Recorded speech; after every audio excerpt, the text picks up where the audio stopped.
Bonjour à tous, vous le savez, le jardinage urbain a le vent en poupe. Alors pour vous faciliter la tâche, les jardineries proposent aujourd'hui des terreaux adaptés pour chaque plante et prêts à l'emploi. Comment sont fabriqués ces terreaux? Peut-on faire soi-même son propre mélange? Réponse ici chez l'expert des terreaux.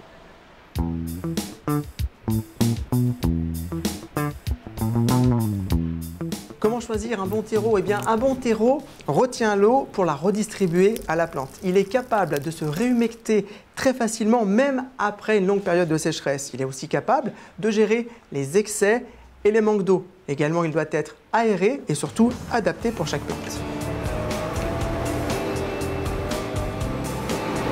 Avec l'expérience acquise auprès des professionnels, les fabricants de terreaux proposent des formules spécialement étudiées. Regardez, un terreau pour mes plantes potagères, un autre pour le florissement, un terreau pour les plantes d'intérieur, mais aussi un terreau pour mes bonsaïs, mes cactus ou mes orchidées. Un terreau est composé de nombreuses matières premières. Ici, on en compte près de 40 combinées en 1000 formules pour plus de 3000 références. Ces matières sont analysées en laboratoire, subissent un tamisage, puis parfois un compostage. Elles sont ensuite mélangées, encore analysées afin de garantir une bonne reprise à vos plantes, et c'est le grand départ dans votre jardinerie. Vous pouvez faire vous-même un terreau spécifique. Alors je vais vous donner un petit truc, pour cela c'est très simple. Il suffit de retourner un sac et vous allez copier la recette.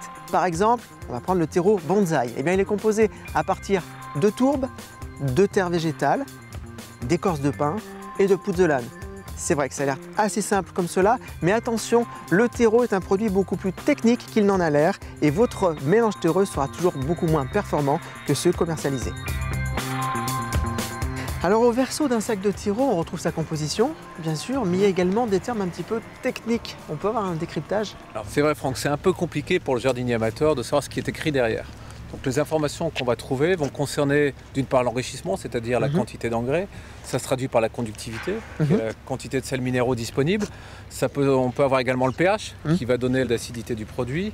Et un certain nombre d'informations comme la rétention en eau, le volume sec et ainsi de suite. Alors j'ai envie de vous taquiner. J'ai trouvé dans le commerce, chez des discounters, des sacs de terreau à des prix défiant toute concurrence. Quelle est l'explication? Il faut savoir que les produits à 2 €, 3 € sont des produits qui ne sont vraiment pas des bons produits. Moi j'appelle ça des terreaux bouche-trou, parce qu'en fait ils ne vont pas permettre un bon développement de la plante. Et donc souvent on pense qu'on n'a pas la main verte, mais en fait c'est le terreau qui n'est pas bon du tout et qui ne permet pas à la plante de se développer normalement. Bon, alors on va parler de terreaux de qualité supérieure. Est-ce qu'actuellement justement vous travaillez sur des terreaux du futur? À quoi ils ressembleront ces terreaux du futur? Les terreaux de demain, ce seront des terreaux qui vont fortement jouer sur l'eau. L'eau sera une problématique de demain et donc ce seront des terreaux qui auront une meilleure rétention en eau, une meilleure disponibilité en eau. On travaille également sur des terreaux dans lesquels on va intégrer des micro-organismes qui vont permettre une meilleure stimulation des défenses de la plante, une stimulation également des racines. Un peu comme à l'image des probiotiques dans les yaourts. C'est pour ça qu'actuellement nous travaillons sur les mycorhizes qu'on rajoute dans nos terreaux.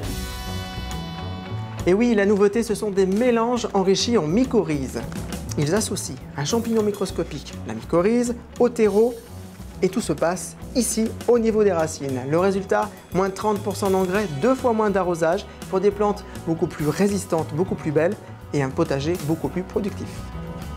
L'avenir des terreaux ne peut donc se faire sans un soupçon d'écologie. Et vous l'avez vu, un produit aussi basique que le terreau peut avoir des niveaux de qualité et faire l'objet d'innovation. Alors choisissez un terreau de qualité pour bien planter le décor.